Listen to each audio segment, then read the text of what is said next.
मेरा नाम भाई डॉक्टर मनदीप दलाल है और मैं आज बात करना चाहूँगा उन सभी स्टूडेंट्स के साथ जो कि किसी एग्ज़ाम की तैयारी करने लग रहे हैं। चाहे आपका वो नेट जेआरएफ है, चाहे आपका वो भाई आईआईटी गेट है, आईआईटी जेई है, नीट है, ठीक है।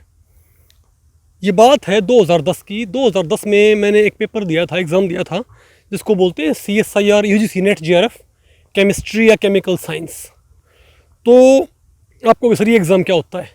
जिसे आप 12th के बाद आईआईटी जेई और नीट होते हैं ना, डॉक्टरी या इंजीनियरिंग में जाने के लिए, और बीएससी के बाद आपके भाई ये आईआईटी जैम होते हैं, एमएससी एंट्रेंस होते हैं या दूसरे एग्ज़ाम होते हैं। उसी तरीके से अगर आपने एमएससी कर रखी है, आप एमएससी करने लग रहे हो, तो आपके लिए मोस्ट इम्पॉर्टेंट एग्ज़ाम जो होता है वो होता है नेट जेआरएफ का।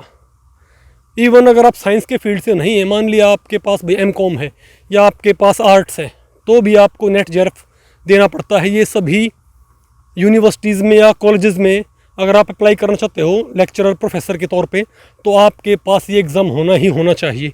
और अगर आप यूनिवर्सिटीज़ में रिसर्च करना चाहते हो या आईआईटीज़ में आप पीएचडी में एडमिशन लेना चाहते हो, तो भी आपके पास ये एग्ज़ाम होना चाहिए। आप इसको ऐसे ही मानो जैसे आईआईटी जेई और नीट की वैल्यू होती है 11th-12th के बाद, बिल्कुल वैसे ही एग्ज़ाम होता है।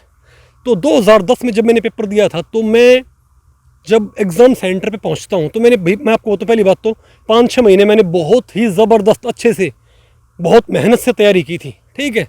और जब मैं एग्ज़ाम सेंटर पे पहुंचता हूं तो क्या देखता हूं कि वहाँ पर बच्चे वहाँ भी बैठ के पढ़ने लग रहे हैं। मुझे ताज्जुब हुआ भाई, मैं वहाँ पर ऐसे ही अपने जो क्लासमेट थे भाई, क्योंकि मेरे जो बाकी क्लासमेट हैं उनका भी एग्ज़ाम था भाई, वो वहाँ पर पहुँचे हुए थे, तो मैं उनके साथ ऐसे ही बैठ के भाई बातें करने लग रहा हूँ, ठीक है। हाँ हाँ हूँ अपना जो भाई मेरी थोड़ी सी इस मामले में खिलंदड़ी तबीयत है। तो मुझे ताज्जुब हुआ कि भाई ये अभी पूरा साल उन्होंने पढ़ाई की, तो यहाँ पर बैठ के ये क्या कर लेंगे। मुझे भाई थोड़ा डर भी लगता है कि भाई तूने सिर्फ 6 महीने तैयारी की थी और यहाँ पर सभी बोल रहे हैं कि हमको 2 साल हो चुके हैं, हमको भाई 1 साल हो चुका है, और यहाँ पर ये अभी भी बैठ के तैयारी करने लग रहे हैं।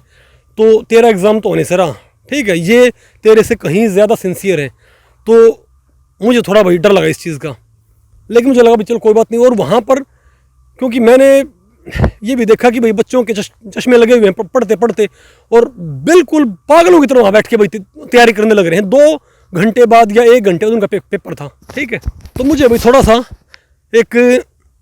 मेरा भाई थोड़ा सा कॉन्फिडेंस डगमगाया कि भाई तेरा तो एग्ज़ाम नहीं होगा, जब इतने मेहनती बच्चे यहाँ पर एफर्ट लगाने लग रहे हैं, तो ठीक है।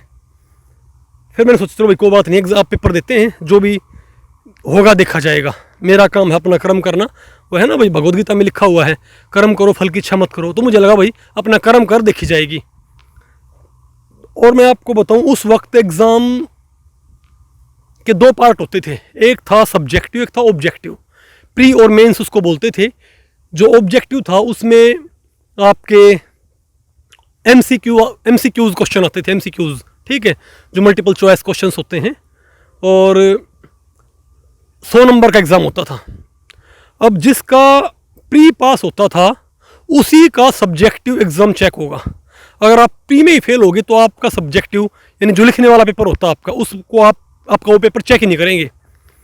तो हुआ क्या, ये जब मैंने पेपर दिया एमसीक्यू, तो मैं एक सवाल में थोड़ा अटक के, मेरा काफ़ी वक्त ज़ाया हो गया एक सवाल के अंदर, एक क्वेश्चन के अंदर।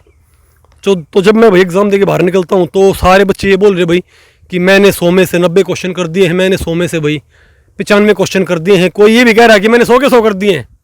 नेगेटिव मार्किंग होती थी, और मैं भाई उनको बताते हुए मुझे शर्म आ रही कि मैंने 72 क्वेश्चन किए हैं, 72। तो भाई क्योंकि सब्जेक्टिव और ऑब्जेक्टिव बीच में थोड़ा टाइम होता था, तो मुझे लगा भाई तेरा एग्ज़ाम तो नहीं होगा, पक्की बात है, भूल जा भाई, पेपर पास होना है। तो मैं इतना ज़्यादा मेरा मोरल डाउन हो गया कि मुझे लगा भाई अब पेपर देना कोई फ़ायदा नहीं है, सब्जेक्टिव, अपना घर चल, ठीक है। तो मैं सही बताऊं आपको भाई, मैं पेपर छोड़ के, यानी कि प्री हो चुका था, जो 1-2 घंटे के बीच में रेसिस होती थी, ठीक है, 1-2 घंटे के बीच में एक ब्रेक होता था, उसके बाद सब्जेक्टिव होना था। तो मुझे लगा अपना घर चल भाई, तेरा पेपर तो नहीं होगा। 1 सेकंड भाई, लेकिन मन में फिर ये था भाई चलो कोई बात नहीं भाई, अब यहाँ पर इतनी दूर आया है दिल्ली, ठीक है, रोहतक से कम अपना पेपर तो दे दे। तो फिर मेरे दिमाग में ये आया कि भाई, फिर से मुझे दिमाग में ये आया कि कर्म करो फल की इच्छा मत करो, ठीक है, क्योंकि मुझे लगा भाई प्री होगा नहीं तो मेन चेक होगा ही नहीं।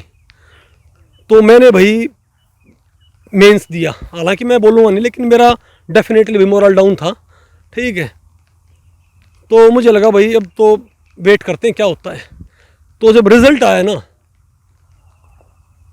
तो हमारा जो हॉल था, क्योंकि भाई आपको पता होता है कि यहाँ से यहाँ पर उसकी नंबरिंग होती है, ठीक है। मेरे जो क्लासमेट्स थे उनमें से, मतलब हमारे जो जूनियर्स थे और जो हम थे, उनमें से सिर्फ 4 या 5 बच्चों का ही प्री एग्ज़ाम क्वालिफाई हुआ था, बाकी सारे फेल। जो भी ये कह रहे थे ना कि मैंने भाई 100 क्वेश्चन कर दिए हैं, मैंने 200 क्वेश्चन, मैंने 100 क्वेश्चन कर दिए, मैंने 95 करो, सारे फेल। और मेरे 72 क्वेश्चन में प्री हो गया जनरल कैटेगरी में। मुझे लगा भाई ये कैसे पॉसिबल है। तो तब मुझे ख्याल आया कि भाई एग्ज़ाम ही नहीं देना होता, एग्ज़ाम में क्वेश्चन ठीक भी करने होते हैं। ओके, फिर मुझे ये हो गया भाई कि प्री तो हो गया, चलो अब मेंस नहीं होगा, लेकिन ठीक है। और जब मेंस का रिज़ल्ट आया तो भी मेरा मेंस ही पास था, और जो हमारा हॉल था उसमें तकरीबन 150 बच्चे थे, और उनमें से सिर्फ 2 का एग्ज़ाम पास था कंप्लीट, और मेरी भाई ऑल इंडिया 32 रैंक आई। तो तब मुझे ये लगा भाई कि इंसान को जब वो एग्ज़ाम देने जाता है, अगर उसके हाथ पैर फूल जाते हैं, उसको डर लगता है, उसका कॉन्फिडेंस डाउन आता है, तो उसको घबराना नहीं चाहिए। उसको मतलब अगर मैं, मतलब मेरे मन में बल्कि ये भी था कि मैं दूसरा पेपर देने ही नहीं वाला था, मैं ऐसे ही भाई घर पे पहुंच जाता, सिर्फ इसलिए कि मेरा भाई प्री ख़राब हो गया है। और मुझे लगा भाई कि ये इतने मेहनती बच्चे हैं, मैं गवर्नमेंट स्कूल से पढ़ के आया हूँ, और जितने भी IIT से MSc करते हैं वो सारे के सारे नेट JRF देते हैं। यानी आपका जो कंपटीशन होता है वो सिर्फ और सिर्फ आपके स्टेट के स्टूडेंट्स के साथ नहीं होता, आपका कंपटीशन होता है जो पूरा इंडिया है वहाँ के स्टूडेंट्स के साथ। और जितने बच्चे IIT से MSc करते हैं वो सारे के सारे नेट JRF देते ही देते हैं, ये बाय डिफ़ॉल्ट है भाई। तो उससे मुझे ये बात सीखने को मिली कि सिचुएशन चाहे कैसी भी हो, एक तो आप खुद को कभी अंडर एस्टिमेट मत करो कि भाई हमसे ये पेपर नहीं होगा। क्योंकि आज भी मेरे दिमाग में आता है कि भाई अगर मैं जब क्लास पे प्री एग्ज़ाम शुरू होने से पहले अगर मैं ये मान लेता कि भाई तेरा तो होना ही नहीं, तो गवर्नमेंट स्कूल से पढ़ के आया है और भाई कभी, और यहाँ पर जो बच्चे बैठे हैं ये भाई बड़े बड़े स्कूलों से स्टूडेंट्स हैं, और ये 2-2 साल से तैयारी करने लग रहे हैं, और वो एक्चुअल में वो भाई सीरियस लगते हैं। उनकी शक्ल देख के आपको लगता है कि भाई these students are damn serious, ठीक है, वो बहुत ज़्यादा भाई मेहनती, ठीक है। तो एक तो आपका मोरल भाई आपका वैसे डाउन हो जाता है। लेकिन मुझे लगता है अगर मैं उस वक्त डर के एग्ज़ाम ना देता ना तो क्या होता भाई। ओके, और दूसरा ये, जब एक तो इससे आपका मेरा प्री एग्ज़ाम ख़राब हुआ भाई, और मैं जब मेंस अगर नहीं देता ये मान के, तो डेफिनेटली मेरे पास नेट JRF नहीं होता। उससे भाई उससे ही अगले साल जो एग्ज़ाम था वो पूरी तरह क्या हो गया था, ऑब्जेक्टिव। मैंने फिर से पेपर दिया भाई, तो मेरी 51 रैंक आई थी, ठीक है।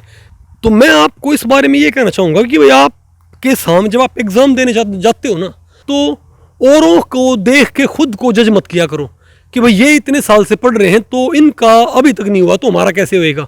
अगर मैं ये मानता भाई प्री से पहले बाकी बच्चे बोल रहे थे कि मैंने 2 साल तैयारी की, मैंने 3 साल तैयारी की है, मैं 6 महीने तैयारी कर गया था, तो डेफिनेटली मेरा तो फिर होना ही नहीं चाहिए था। ओके, क्योंकि सभी का जो भाई IQ होता है, सभी का जो दिमाग होता है वो अलग अलग होता है, सभी की सिचुएशन क्या होती है अलग अलग होती हैं, सभी का जो मोरल होता है वो अलग अलग होता है, सभी का जो कॉन्फिडेंस होता है एग्जाम में वो अलग अलग होता है। तो अगर मान लिया भाई आप औरों से कंपेयर ही करते रहो खुद को, अगर आप औरों से खुद को कंपेयर ही करते रहोगे ना, तो फिर तो आप एग्ज़ाम भूल जाओ। ओके, और जैसे भी आपकी तैयारी है, जितना भी आपने सीख रखा है, उसको 100% एग्ज़ाम में लिखने की कोशिश किया करो। वहाँ पर आप पैनिक मत हो। अगर पैनिक होगे तो जो आपको आता है, जो आपको नहीं आता वो तो आप कर ही नहीं पाओगे, जो आपको आता वो भी नहीं कर पाओगे, इज़न्ट इट। तो फिर जो आपने नहीं पढ़ा है उसका तो कोई दिक्कत नहीं भाई, जो आपने पढ़ा है वो भी परफॉर्म नहीं कर पा रहे। तो ये जो एक मंत्र होता है भगवद गीता का भाई कि कर्म करो फल की इच्छा मत करो, इसका मतलब ये नहीं है कि आप फल के बारे में सोचो ही मत। इसका मतलब ये है कि आप ये मानो कि भाई मैंने अपनी तरफ से पूरा एफर्ट लगाना है, रिजल्ट आएगा ना आएगा वो बाद की बात है। ओके, तो ये जो मंत्र है ये मुझे लगता है भाई कि हर स्टूडेंट को बिल्कुल आत्मसात कर लेना चाहिए कि कर्म करो फल की इच्छा मत करो। आपकी ड्यूटी है पढ़ना, आपकी ड्यूटी है एग्ज़ाम देना, ठीक है। रिजल्ट जो आएगा वो आता रहेगा, जो रिजल्ट है फिर उसको एक्सेप्ट करो, पेपर पास होता है तो अच्छी बात, नहीं होता तो फिर से तैयारी करो, जो भी आपका भाई एक तरह से एम्बिशन है। ओके, ठीक है भाई, ओके, थैंक यू।